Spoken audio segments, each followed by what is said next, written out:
All right, hello, I'm Devin. I'm going to do the advanced questions 4 through 6 on case study 8.2. So the first one is, would you describe Dr. Stellar as a transformational leader or a transactional leader? And explain your answer. Um, I think it's a bit of both. I'd say that she's a transformational leader because she knocks off a couple things off the list here for the 4 factors of transformational leadership beginning in the chapter. She's very charismatic. She obviously has high demands for her staff, and even says as she got the long-term contract that she says became visibly more confident as a leader as well as more demanding of those who worked with her. But then factor 3 and 4 is where it gets a little bit tricky.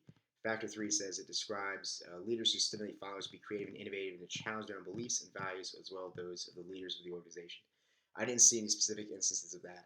And then the fourth one would be to support a positive climate, but listening carefully to individual needs of followers and act as coaches and advisors. Where she's very charismatic and rah-rah school spirit and knows what she's doing, I believe, I don't think that those 2 factors were quite shown as much. So that's why I hesitate to say she's a complete transformational leader. Transactional leadership, I'm not entirely sure that also applies, to be quite honest with you. Basically, maybe in a sense where it seems to be that she rewards people who go along with her somewhat maybe vague idea of what the university should be, because she demands so much of the people she works with. So maybe in that sense. Um, Number 5, how would a lifetime contract for a key leader affect the transformational process within an organization? I think if she is aiming to be a transformational leader, which I believe she is, it would affect it because it seems to me that transformational leadership is really a short-term goal, to be quite honest. Because if you have consistent change, and in this case over a 17-year period where things become stagnant later, perhaps there needs to be fresh blood and new change for that transformation to keep occurring. So, and that's kind of like university presidents, from what I understand, are usually rather charismatic, like change makers and transformational leaders. Oh my God, excuse me. Transformational leadership is constantly addressed and kind of aimed for, I think. And they have contracts that are 4 to 6 years long usually, and they usually move on to their campus. It's kind of odd to go and have a 17-year long-term contract. Maybe that's the reason why. Um, so I think that actually answers number 5. I think you need fresh blood. The idea of like the person rising up the company and doing 30 years at one place, it doesn't really exist in corporate America or in higher ed as much anymore. So I think there's a reason for that.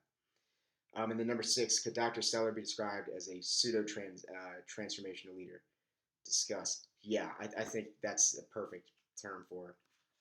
She has these great relationships with legislators, and she has fantastic relationships with the trustees and the staff, it seems. But the faculty kind of harp on her for being vague with her image. Um, and so I think that, and going back to number 4, she doesn't quite hit everything with the transformational leader aspect, but she definitely doesn't hit everything with the transactional leader aspect as well.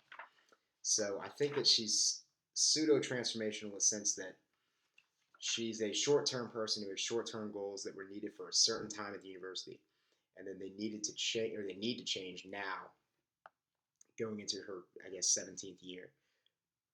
Companies, groups, organizations, colleges have to evolve. So I think transformational leadership is really kind of a more short-term thing that's effective, but can be ineffective if it lasts in the long term. So I guess that's kind of my take on questions 4 through 6. I hope